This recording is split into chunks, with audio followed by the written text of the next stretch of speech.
کہ جس زمانے میں میں نے لوگوں کو توحید کا، رسالت کا پیغام آغاز کرتے ہوئے پہنچانا شروع کیا، بدلے میں لوگ سنتے اور رخ پلٹ کر چلے جاتے، یا کوئی سنتا مجھ سے دعویٰ نبوت پر دلیل مانگتا، میں دلیل اور معجزہ بھی دکھاتا، مگر پھر بھی لوگ اثر نہ لیتے بلکہ رخ پھیر جاتے۔ جس زمانے میں لوگ معجزات دیکھ کر بھی ایمان قبول کرنے میں تردد کرتے، میرے آقا علیہ السلام نے فرمایا ابو بکر اس زمانے میں اس کی قربانی اور شان یہ ہے کہ اس نے کوئی معجزہ بھی نہیں مانگا اور میری غلامی کا پٹا بھی گلے میں ڈال دی۔ حاضرین و سامعین، آپ کا لقب عتیق اور صدیق ہے۔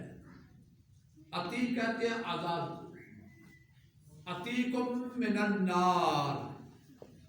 رب کائنات نے آپ کو اس دنیا میں دوزخ سے آزادی کا مدعا یا فضا سنا دیا۔ حضرت سیدنا ابوبکر صدیق رضی اللہ تعالیٰ آپ کے ایمان لانے کا واقعہ دلچسپ بھی ہے اور ایمان افروز بھی ہے۔ آپ مال تجارت لے کر ملک یمن قافلے کے ساتھ گئے ہوئے ہیں۔ جس جگہ پڑاؤ فرمایا وہاں قریب ایک گرجا تھا، عیسائیوں کا مرکز عبادت۔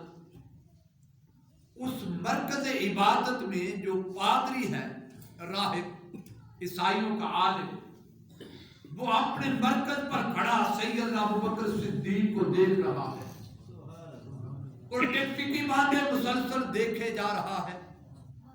قریب آیا تو آپ سے پوچھنے لگا انت من الحرم، حرم سے آئے ہو، سرزمین مکہ سے آئے ہو؟ آپ نے فرمایا نام، ہاں وہیں سے آئے ہیں۔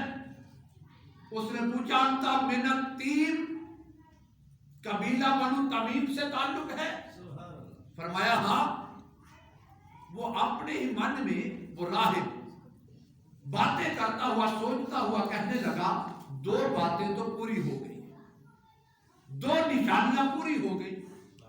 جیسے یہ بات ابوبکر صدیق نے سنی رضی اللہ تعالیٰ، آپ نے فرمایا کیا کلام کر رہے ہو، خود سے باتیں کر رہے ہو، کیا مطلب کہ دو باتیں پوری ہو گئی؟ اس نے کہا بھی تیسری پوری ہو جائے تو کوئی خبری سناؤں گا۔ آپ نے فرمایا کیا کہنا چاہتے ہو؟ اس نے کہا ذرا اپنے پیٹ سے کپڑا تو ہٹائیے۔ آپ اس زمانے میں جسے دور جاہلیت کہا جاتا ہے، ابھی آقا علیہ السلام نے اعلان نبوت نہیں فرمایا، اس زمانے میں بھی پاک دامنی، حیا، شرافت، وفاداری، اخلاص، صدق، ابوبکر صدیق اس زمانے میں بھی کمال پر نظر آتے ہیں۔ اور زمانے کی آرائشوں سے، بت پرستی سے، جہالت سے، بے رحمی سے رب نے ایسا اہتمام کر رکھا تھا بچانے کا کہ جاہلیت کے زمانے میں جب دنیا بت پرستی کرتی تھی، ابوبکر کی زندگی کے دامن پر کوئی ایسا داغ نظر نہیں آتا۔ اس زمانے میں بھی رب کائنات نے ان کا دامن دنیاوی علائق سے پاک رکھا۔ اس پر ایک مثال دیتا ہوں زندگی سے تاکہ سیدنا ابوبکر صدیق کی حیات مبارکہ روشن کتاب کی طرح سامنے آئے۔ ایک دن آپ کے والد گرامی حضرت ابو قحافہ، وہ آپ کو بچپن چھوٹی عمر میں اپنے ساتھ لے کر اپنے بت خانے مرکز عبادت پر لے گئے۔ بتوں کے پجاری تھے تو بیٹے کو لے کر بت خانے لے گئے اور ایک بت سے مخاطب کرتے ہوئے کہنے لگے بیٹے یہ تیرا خدا ہے، اس کو سجدہ کیجیے۔ ابھی آپ کی معصوم عمر ہے، چھوٹی بچپن کی عمر، آپ اس بت سے مخاطب ہوئے۔ سیدنا ابوبکر صدیق رضی اللہ تعالیٰ بت سے مخاطب ہو کر کہنے لگے اگر تو میرا رب ہے مجھے بھوک لگی ہے کھانا کھلا، مجھے بھوک لگی ہے کھانا کھلا۔ عثمان بھائی کے والد گرامی آئے ہیں، اللہ تعالیٰ نے بڑے ذوق اور روحانی شغف سے مالا مال کر رکھا ہے۔ میں آپ کو خوش آمدید بھی کہتا ہوں اور آپ کی صحت اور درازی عمر کے لیے دعا ہوگی۔ میں عرض یہ کر رہا تھا سیدنا ابوبکر صدیق چھوٹی عمر کے بچے ہیں، والد بت خانے لے گیا اور بت کی طرف اشارہ کر کے کہا یہ تمہارا رب ہے، اس کی عبادت کیجیے، سجدہ کیجیے۔ اس دور کے عقیدے کے مطابق اپنے بیٹے کو بت کے سامنے جھکانا چاہا۔ سیدنا ابوبکر صدیق رضی اللہ تعالیٰ آپ نے بت سے مخاطب ہو کر کہا اگر تو میرا رب ہے مجھے کھانا چاہیے، کھانا کھلاؤ۔ وہ پتھر کی مورت کیا بولتی، اس نے کوئی جواب نہ دیا۔ آپ نے دوسرا سوال کیا، کہا اگر تو میرا رب ہے مجھے لباس چاہیے، بت کچھ نہ بولا۔ آپ کو غصہ آیا کہ یہ تو بولتا ہی نہیں، میرا سوال سنتا نہیں، جواب دیتا نہیں، یہ کیسے خدا ہو سکتا ہے؟ آپ نے ایک پتھر اٹھایا اور اس بت سے کہا میں تجھ پر حملہ کرنے لگا ہوں، اپنے بچاؤ کی تدبیر کر۔ کوئی جواب نہ آیا۔ آپ نے وہ پتھر روڑا، اس بت کے منہ پر مارا، جیسے اس کے منہ پر لگا وہ زمین پر گرا۔ آپ کے والد نے ابوبکر صدیق کا یہ حال دیکھا اور یہ کردار دیکھا تو لامحالہ جذباتی تعلق تھا ان کا عقیدہ اور مذہب جو اس زمانے میں، تو غصہ آیا، بیٹے کو پکڑا اور جلدی جلدی گھر لے آئے اور گھر آ کر آپ کی والدہ سے اپنی اہلیہ سے فرمانے لگے کہ تیرے بیٹے نے آج بت خانے میں یہ حرکت کی ہے۔ شکایت کی نا، جیسے باپ غصے میں ہو اولاد کے بارے میں تو پکڑ کر ماں کے پاس لے جائے کہ یہ کیا تیرے بیٹے نے۔ ابوبکر صدیق کو والد لے کر والدہ کے پاس آئے اور شکایت کی کہ اس نے ہمارے خدا یعنی بت کے ساتھ یہ سلوک کیا۔ آپ کی والدہ کہنے لگی خاوند سے، ابوبکر صدیق کے والد سے کہنے لگی ابوبکر کو کچھ نہ کہیے، تمہیں کیا خبر، جب تک یہ میرے بدن میں رہے میں روٹین میں کام کرتی، گھریلو امور سارے انجام دیتی، اٹھتی بیٹھتی، ہر حرکت کرتی، مگر جب تک ابوبکر میرے پیٹ میں تھا میں بت کے سامنے جاتی، سجدہ کرنا چاہتی، میرے پیٹ میں تڑاوا تھا، اس نے پورے 9 مہینے مجھے بت کے سامنے سجدہ نہیں کرنے دیا۔ سبحان نعرہ تکبیر، نعرہ رسالت، نعرہ خلافت، نعرہ حیدری۔ میرے آقا علیہ الصلوۃ والسلام نے ارشاد فرمایا جس طرح رب کائنات انبیاء علیہ السلام کا چناؤ فرماتا ہے اسی طرح اس نے میرے صحابہ کا بھی چناؤ فرمایا۔ تو سیدنا ابوبکر صدیق رضی اللہ تعالیٰ وہ ہستی و شخصیت ہیں جن کو رب کائنات نے نہ صرف بچپن اور جوانی میں بلکہ ماں کے پیٹ میں بھی بت پرستی کی علائشوں سے پاک رکھا۔ آپ ملک یمن میں ہیں، وہ راہب آ گیا، کہنے لگا کپڑا ہٹائیے۔ آپ نے فرمایا یہ بات اخلاقی طور پر میری شایان شان نہیں، میں اپنا سطر بطن ننگا نہیں کروں گا۔ اس نے کہا اگر آپ مجھے اپنا پیٹ دکھائیں تو میں خوشخبری سناؤں گا، ہماری کتاب اور علم کے مطابق آپ کے لیے تو بڑی خوشخبری ہے۔ اس نے آپ کو اعتماد میں لیا، آپ نے اس کی بات پر اعتماد کیا، یقین کیا کہ کوئی خوشخبری جو دینا چاہتا ہے دو نشانیاں پوچھ کر تصدیق کی ہے، اب تیسری جاننا چاہتا ہے۔ آپ نے کپڑا ہلایا، اس نے کہا ابو بکر مبارک ہو، سرزمین حرم مکہ پر نبی آخر الزمان کا ظہور ہونے والا ہے، میں تجھے خوشخبری دیتا ہوں تو اس کا ایمان صاف ہوگا۔ سبحان اللہ۔ آپ نے سنا ملک یمن میں اور قافلہ اپنا مال تجارت معمولات سے فارغ ہو کر جب واپس مکہ کی طرف چلا، جب ابو بکر مکہ سے چلے تو ابھی آقا علیہ السلام نے اعلان نبوت نہیں فرمایا۔ جب یمن سے واپس آئے تو آقا علیہ السلام اعلان نبوت فرما چکے ہیں، اور اعلان نبوت سے پہلے سیدنا ابو بکر صدیق کا آقا علیہ السلام سے محبت، ادب، حیا اور دوستی کا رشتہ تھا۔ بچپن سے آقا علیہ السلام کے ساتھی ہیں، آقا علیہ السلام سے مشورہ کرتے، حضور سے مشورہ کرتے، راز اور محبت کی باتیں ایک دوسرے سے شیئر کرتے، اعتماد اور حیا کا رشتہ اس زمانے میں آقا علیہ السلام سے قائم ہے۔ جیسے یہ قافلہ مکہ میں داخل ہونے لگا، آقا علیہ السلام اعلان نبوت فرما چکے ہیں۔ مکہ کے لوگ جو کفر بڑا پڑا ہے مکہ میں، ان کو آقا علیہ السلام کی یہ بات ہضم اور برداشت نہ ہوئی، مخالف ہو چکے حضور کے، قافلے کے انتظار میں تھے کہ قافلے والے آئیں تو ان کو بھی آقا علیہ السلام نے جو دعویٰ کیا ہے اس کی خبر ہے، اور راستے میں ان کے ذہنوں کو ایسا پراگندہ کیا جائے کہ ان میں سے کوئی حضور کے غلامی کے دائرے میں داخل نہ ہو۔ دشمن جانے چل رہا ہے، سازش اور ترکیب کر رہا ہے۔ سیدنا ابو بکر صدیق کا قافلہ جب مکہ میں داخل ہو رہا ہے، اتبا شیبہ ابو جہل لہب یہ سارا دورہ مکہ تاکہ قافلے والے کو بتائیں کہ محمد نے معاذ اللہ دعویٰ نبوت کر دیا ہے، تو کوئی اس کے قریب نہ جائے، ان کے خلاف بھڑکا دیا جائے۔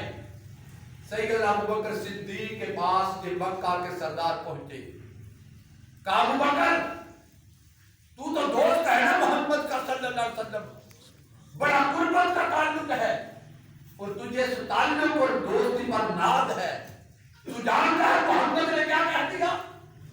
انہوں نے کہا کیا کہا؟ کہا وہ گمان کرتے ہیں کہ وہ اللہ کے نبی ہیں۔ آپ نے کہا میں نے تمہاری بات سن لی، اب مجھے جانے دیجیے مکہ، میں جا کر ان سے ملتا ہوں، پھر اس پر بات ہوگی۔ انہوں نے راستے میں اپنا پورا زور خلاف کرنے میں، بھڑکانے میں، مخالفت میں ایک ذہن سازی جیسے دشمنانہ چال پر کی جاتی ہے، مکہ کے کافروں نے اپنے سارے تیر چلا دیے۔ سیدنا ابو بکر صدیق رضی اللہ تعالیٰ گھر آئے، مال تجارت چھوڑا، آقا علیہ السلام کی بارگاہ میں آئے، اور مکہ کے کافر پیچھے پیچھے چل رہے ہیں کہ دیکھتے ہیں ابو بکر کیا کہتا ہے اور محمد کیا جواب دیتے ہیں صلی اللہ علیہ وسلم، جاسوسی کرنے کے لیے جیسے انسان تو میں ہوتا ہے۔ سیدنا ابو بکر صدیق آئے، آقا علیہ السلام کی بارگاہ میں عرض کیا اے محمد صلی اللہ علیہ وسلم، میں نے سنا ہے آپ نے دعویٰ نبوت کیا ہے۔ آقا علیہ السلام نے فرمایا ہاں ہاں ابو بکر، میں نے اعلان نبوت بھی کیا ہے اور تجھے اس پر ایمان لانے کی دعوت بھی دیتا ہوں۔ سیدنا ابو بکر صدیق نے سنا تو عرض کیا آقا اگر لوگ یہ پوچھیں کہ اس دعوے پر دلیل کیا ہے، یہ جو آپ نے نبی ہونے کا دعویٰ کیا، یہ نہیں کہا الفاظ پہ توجہ کرنا، یہ نہیں کہا کہ اگر میں پوچھوں دلیل کیا ہے، اور نبوت پر دلیل مانگنا، دعویٰ پر معجزہ طلب کرنا، یہ بات عین شریعت ہے۔ نبی اپنی نبوت پر براہین اور معجزہ لے کر آتا ہی اس لیے ہے کہ دنیا میں کوئی اعتراض کرے، کوئی سوال کرے تو اس کے سوال کا جواب دیا جائے۔ معجزہ طلب کرنا غیر شرعی بات نہیں نبی سے، اور نبی کا دکھانا معجزہ یہ نبی پر ضروری ہوتا ہے تاکہ لوگ یقین کر لیں، نبوت حق سچ ثابت ہو جائے۔ آقا علیہ السلام کی بارگاہ میں سیدنا ابوبکر صدیق نے عرض کیا اگر لوگ کہیں اس دعوے پر دلیل کیا ہے تو آپ کیا فرمائیں گے؟ میرے آقا علیہ السلام مسکرا پڑے، فرمایا ابوبکر میرے دعوے پر وہ دلیل جمل والی کافی نہیں۔ عرض کی آقا کون سی؟ فرمایا وہ یمن میں جو تجھے بوڑھا ملا تھا، سبحان اللہ سبحان اللہ، وہ یمن میں جو تجھے بوڑھا ملا تھا، آپ نے صرف پرکھنے کے لیے عرض کیا وہاں بوڑھے تو کئی ملے تھے، آپ نے فرمایا ابوبکر وہ بوڑھا راہب جس نے میری نبوت کا تجھے پیغام دیا تھا، کیا یہ دلیل کافی نہیں؟ ابوبکر نے سنا، قدموں میں گرے، قدموں پر کر مسلمان ہو گئے۔ سبحان اللہ سبحان اللہ۔ ابھی جوان مردوں میں مکہ کی سرزمین سے کوئی دائرہ ایمان میں داخل نہیں ہوا، ابوبکر ایمان نہیں آئے اور جوان مردوں میں حضور کے پہلے غلام بن گئے۔ آقا کے پہچانا ایک طرف سے نکلے، باہر کافر انتظار میں تھے کہ دیکھتے ہیں ابوبکر کیا بات پیغام لے کر آتا ہے اور ان کی محمد صلی اللہ علیہ وسلم سے کیا بات ہوئی۔ ابوبکر باہر آئے، کافر انتظار میں تھے، بچاؤ کر دی، کہا ابوبکر ہم نے جو تجھے بتایا تھا وہ بات درست نکلی، محمد نے دعویٰ نبوت کر دیا، تو یہ بات تصدیق کر چکا؟ آپ نے کہا ہاں ہاں مکہ والوں محمد نے دعویٰ نبوت کیا ہے، میں تصدیق کر چکا ہوں اور سن لو میں ان کی غلامی کا اعلان بھی کر چکا ہوں۔ سبحان اللہ سبحان اللہ۔ وہ زمانہ ہے جو لوگ آقا علیہ السلام کی دعوت پر آتے، معجزات بھی دیکھتے مگر پلٹ کر چلے جاتے۔ اس زمانے میں ابوبکر میرے آقا علیہ السلام کے ساتھی بن گئے۔ اور ایمان افروز قربانیوں کی باتوں میں سے عرض کرتا چلوں، جب ابوبکر صدیق ایمان لائے تو 40,000 درہم آپ کے پاس تھے۔ کتنے؟ 40,000 درہم۔ یہ مکہ اور عرب کی سرزمین کئی مہینے اور کئی سال قحط رہتا، کھانے کو میسر نہ ہوتا۔ اس زمانے میں اتنی بڑی رقم خان لوگوں کے پاس، اور پھر ابوبکر کا کمال یہ وہ 40,000 درہم حضور کے قدموں میں نثار کرتے چلے۔ کوئی حضور کی غلامی میں آتا، بلال جیسے غلام جو مکہ کے سرداروں کے غلام، ان پر ظلم کرتے مکہ والے، ابوبکر منہ مانگی قیمت دے کر اذان کر دیتے۔ سبحان اللہ۔ جس سے کہ ابوبکر صدیق رضی اللہ تعالیٰ ان کی شان کو سمجھنا ہو تو آپ کی دلچسپی کے لیے ایک حدیث مبارکہ پیش کرتا ہوں۔ سبحان اللہ۔ ضرور علی سلمان ذرا توجہ کرنا، یہ حدیث ہمارے ایمانوں پر بہار بن جائے۔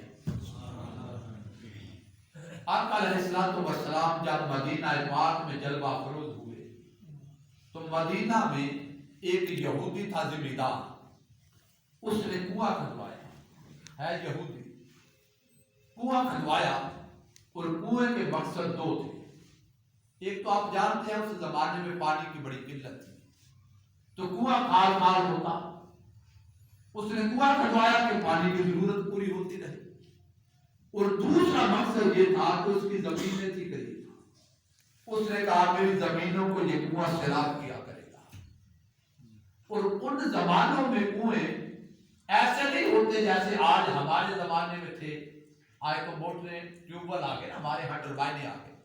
20-30-50 سال پہلے آپ نے آج بھی نظر آ جائیں گے کنویں ہوتے تھے، تو کنویں ہمارے جیسے زمانے کے نہیں ہوتے تھے، بلکہ کنواں کھدوا کر قریب کچھ زمین کو احاطہ کر کے تالاب کی شکل دے دی جاتی کہ جب کبھی بارش برسے، بارش کا پانی اکٹھا ہو تالاب میں اور اس کنویں کو سپورٹ کرے تاکہ کنویں کا پانی ذخیرہ ہوتا رہے۔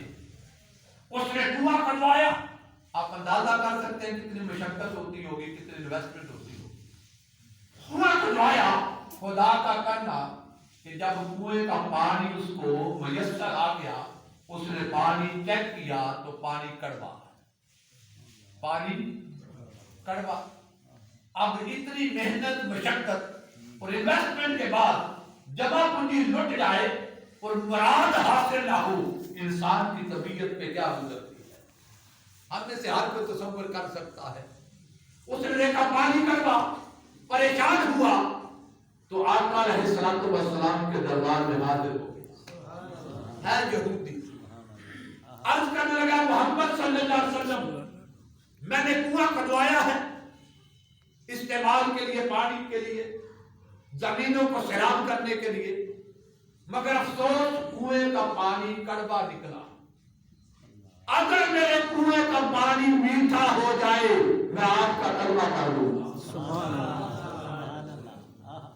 ذرا سننا اگر کنویں کا پانی میٹھا ہو جائے میں غلامی کا پٹا ڈال دوں گا گلے میں میرے آقا علیہ السلام نے فرمایا سوچ لو اس نے کہا جی وعدہ پانی میٹھا ہو جائے میں ایمان لے آؤں گا آقا علیہ السلام نے فرمایا آؤ میرے ساتھ لیکن وہ اپنی زمین پر آقا علیہ السلام اس کے ساتھ اس کے کنویں پر آ گئے جیسے کنویں پر میرے رسول پہنچے صلی اللہ علیہ وسلم آپ نے کنویں کے کنارے پر کھڑا ہو کر آقا علیہ السلام نے اس کنویں میں دعا پہ دہن ڈال دیا تاجدار کائنات علیہ الصلوۃ والسلام آپ نے تھوک مبارک اس کنویں میں گرایا ادھر نام رسول اس کنویں میں گرا آپ نے فرمایا یہودی سے میں نے تیرا کام کر دیا سبحان اللہ سبحان اللہ میں نے تیرا کام کر دیا اب تو اپنا وعدہ پورا کر دے اس نے کہا جی وعدہ تو میں نے کیا ہے اور میں اس پر پہرا دوں گا کلمہ پڑھوں گا مگر پہلے تسلی چاہتا ہوں فرمایا کیا اس نے کہا جی پانی چیک کروں گا ٹیسٹ چیک کروں گا پانی اگر میٹھا ہو گیا کلمہ پڑھوں گا آقا علیہ السلام نے فرمایا چیک کرو جہاں کھڑا تھا اس نے چلو بھرا منہ میں ڈالا یہودی کہتا ہے لوگوں میں نے کنواں کھدوایا تھا میں چیک کر کے گیا کئی بار پانی کڑوا تھا خدا کی قسم محمد کا لاج گرا پانی کی تاثیر بدل گئی سبحان اللہ سبحان اللہ پانی میٹھا ہو گیا جب اس نے چیک کیا پانی میٹھا ہو گیا آقا علیہ السلام نے فرمایا پڑھو کلمہ اس نے کہا جی تھوڑی مہلت تو دے دے فرمایا کیا مطلب کہا جی یہ تو یہاں سے چیک کیا ہے نا ادھر تو ڈاب گرا ہے ذرا تھوڑا ہٹ کے چیک کر لو اب کتنا بڑا تالاب ہے کنواں ہے اس نے کہا یہاں تو میٹھا ہے ذرا 5-10 فٹ آگے جا کر تو دیکھو آقا علیہ السلام نے فرمایا تسلی کرو وہ تھوڑا فاصلے پر گیا چلو بڑا دیکھا پانی میٹھا اس نے کہا تھا اس سائڈ تو میٹھی ہے ذرا دوسری سائڈ ہے چلا جاؤ وہ کونا بھی چیک کر لو وہ آقا علیہ السلام کے سامنے آ کر اپوزٹ کھڑا ہو گیا وہاں جا کر اس نے چلو بھرا پانی منہ میں آیا پانی میٹھا وہ کچھ سوچنے لگ گیا آقا علیہ السلام نے فرمایا کیا سوچتا ہے اس نے کہا یہ ایک بات سمجھ نہیں آ رہی فرمایا کیا کہا لعاب پاک تو وہاں گرا تھا لعاب تو وہاں گرا تھا پانی سارے کنویں کا میٹھا ہو گیا سبحان اللہ پانی سارے کنویں کا میٹھا ہو گیا حضور مسکرا پڑے اور مسکرا کر اشارہ جواب جو دیا وہ قابل توجہ ہے کہ تو ذمہ دار انسان ہے اتنا تو پتہ ہونا چاہیے کہ پانی اپنی تاثیر میں نہ کڑوا ہوتا ہے نہ میٹھا ہوتا ہے پانی کی تاثیر زمین پر ہوتی ہے زمین میٹھی ہو تو پانی میٹھا زمین کڑوی ہو تو پانی کڑوا ارے یہ لعاب محمد ہے سبحان اللہ یہ لعاب رسول ہے اس نے پانی کو نہیں بلکہ زمین کی تاثیر کو بدل دیا سبحان اللہ سبحان اللہ زمین کی تاثیر کو بدل دیا ارے عزیزو ذرا تصور کرنا کروڑ لالی سن کے میرے بھائیوں اور اللہ آپ کو سلامت رکھے چودھری شاہ صاحب اور سیف اللہ شیر صاحب میں آپ کے تمام رفقا کو مبارکباد پیش کرتا ہوں۔ الحمدللہ آج آپ نے میرا دل خوش کر دیا، آج آپ کی مسجد کا حال بھر گیا۔ اللہ آپ کی کام قبول فرمائے اور آپ کو سلامت رکھے، اور یہ مجلس قرآن کی ہمارے لیے دارین میں رب اپنے قرب کا باعث بنائے۔ تو میں عرض کر رہا ہوں کہ میرے عزیزوں ذرا غور کرو، میرے آقا کا لعاب پاک اگر پانی میں گرے تو پانی کی تاثیر تو بدلے، جہاں سے پانی نکلے اس زمین کی تاثیر بھی بدل دی۔ اب اگر یہ بات آپ کو سمجھ آ گئی تو میرے آقا کے صحابہ کو بھی سمجھ رہے، میرے آقا علیہ السلام کے صحابہ کو بھی توجہ ہے۔ میں ایک پیغام دینا چاہتا ہوں۔ حدیبیہ میں میرے رسول جلوہ افروز ہیں، مدینہ پاک سے عمرے کا ارادہ کر کے مکہ کی طرف چلے، راستے میں پڑاؤ کیا۔ بخاری شریف حضرت جابر سے روایت 1500 صحابہ میرے نبی کے ساتھ۔ کتنے؟ جب پڑاؤ ہوا نا حدیبیہ میں تو پانی کی سہولتیں تو آج کے زمانے والی نہ تھی، دور دور چشمے ہوتے، مسجدیں بھر کے چلتے، راستے میں پانی ختم ہو جاتا، بڑی مشقت اٹھانی پڑتی۔ جو پانی لے کر چلے صحابہ، جب پڑاؤ ہوا پانی ختم ہو گیا۔ اب پینا ہے، عرب کی گرمی، پیاس لگی ہے، پانی نہیں۔ وضو کرنا ہے، نماز تلاوت، پانی نہیں۔ غسل کرنا ہے، پانی نہیں۔ اونٹ گھوڑے جانور کو پلانا ہے، پانی نہیں۔ 1500 صحابہ، ان کو ضرورت ہے پانی کی، اور سارے کے سارے چل کر میرے نبی کے گرد جمع ہو گئے۔ توجہ کرنا، ارے صحابہ سے بڑھ کر تو توحید کوئی نہیں جانتا، دین صحابہ سے سیکھو، توحید و رسالت صحابہ سے سیکھو، بارگاہ مصطفیٰ کے آداب صحابہ سے سیکھو۔ 1500 صحابہ میرے آقا کے گرد جمع ہو گئے، یعنی پروان نے شمع کے گرد آ گئے۔ میرے آقا علیہ السلام نے دیکھا یہ سارے آگے، فرمایا خیر ہے؟ عرض کیا ایک پریشانی ہے یا رسول اللہ صلی اللہ علیہ وسلم۔ فرمایا کیا ہوا؟ عرض کیا لیسا عند الماء، آقا پریشانی یہ ہے ہمارے پاس پانی نہیں، پیاس لگے پینا ہے، پانی نہیں، وضو کرنا ہے، پانی چاہیے، غسل پانی چاہیے، جانوروں کو پلانا پانی چاہیے، مگر ہمارے پاس پانی نہیں ہے، آقا کرم کیجیے۔ اچھا، اگر خدا کے علاوہ نبی سے مانگنا شرک ہوتا تو 1500 صحابہ شرک کرتے معاذ اللہ؟ 1500 صحابہ ہیں، ابو بکر عمر عثمان غنی ہیں، حضور پانی چاہیے۔ ارے میرے نبی کے غلاموں پانی چاہیے تو رب سے مانگو کہ مولا پانی دے، نہیں مانگا چشموں میں ڈھونڈو، نہیں گئے درے رسول پہ آئے، چوکھٹ مصطفیٰ پہ آئے۔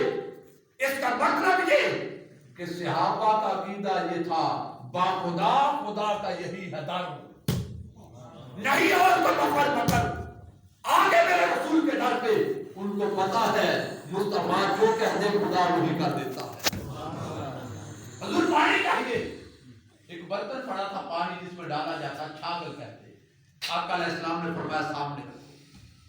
توجہ رکھنا اس مقام پر، بات آپ نے سنی ہوگی حدیث پاک، میں نے ایک پیغام دینا ہے، فرمایا سامنے رکھو۔ صحابہ نے اٹھا کر سامنے پیش کر دی، آقا علیہ السلام نے اس برتن چھاگل پر دست اقدس رکھ دیا۔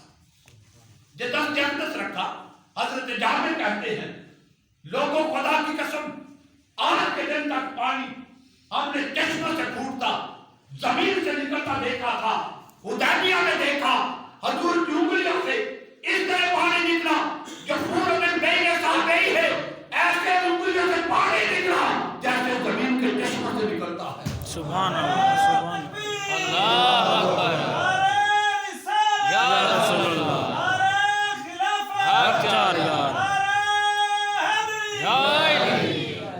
صاحبان دانش و فکر بیٹھے ہیں، میرا ایک سوال ہے اس مجمع میں، یہ 5-6 فٹ کا انسان لاکھ کوشش کر لو انسان کے بدن سے پانی نہیں نکلتا،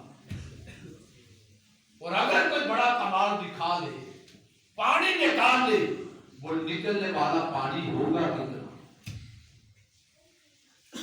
1500 لوگ ہیں، پینا بھی ہے، وضو بھی کرنا ہے، غسل بھی کرنا ہے، جانوروں کو بھی پلانا ہے۔ اور اگر انسان سے بڑی محبت ہو، والدین سے، علماء سے، مشائخ سے، عقیدت کا بڑا رشتہ ہو، اس کے بدن سے پانی نکل آئے، پیے گا کو۔ آقا علیہ السلام کی انگلیوں سے پانی نکلا، صحابہ پیتے بھی رہے، وضو بھی کرتے رہے، پتہ چلا پانی طاہر بھی تھا، مطہر بھی تھا۔ سبحان اللہ، سبحان اللہ۔ اب میرا سوال یہ ہے، ذرا غور کرنا، میرے آقا علیہ السلام کا لعاب پاک کنویں میں گر جائے تو کنویں کا پانی تو بدلے ہی بدلے، کنویں کی زمین کی تاثیر بھی بدل جائے۔ ارے جس نبی کے لعاب کی یہ شان کہ زمین کی تاثیر بدل دے، یہ 1500 غلام جو میرے نبی کی انگلیوں سے پیتے رہے، ان کے من کی تاثیر کیسی بدلی ہوگی؟ سبحان اللہ۔ ان کے باطن کی زمینیں، ان کے قلب و روح کی زمینیں، ان کے من کی زمین میرے مصطفیٰ نے کیسی بدلی ہوگی؟ اور یہ تو 1500 ہیں جن کو رسول کی انگلیاں سیراب کر رہی ہیں۔ ابو بکر تو وہ ہے جو 3 دن اور 3 راتیں ہجرت کی رات غار ثور میں ابو بکر کی نظر اٹھتی، چہرہ مصطفیٰ پہ پڑتی، نگاہ مصطفیٰ اٹھتی، چہرہ صدیق پہ پڑتی۔ ابو بکر کبھی اپنی نگاہوں سے پیتا ہے، کبھی میرا نبی اپنی نگاہوں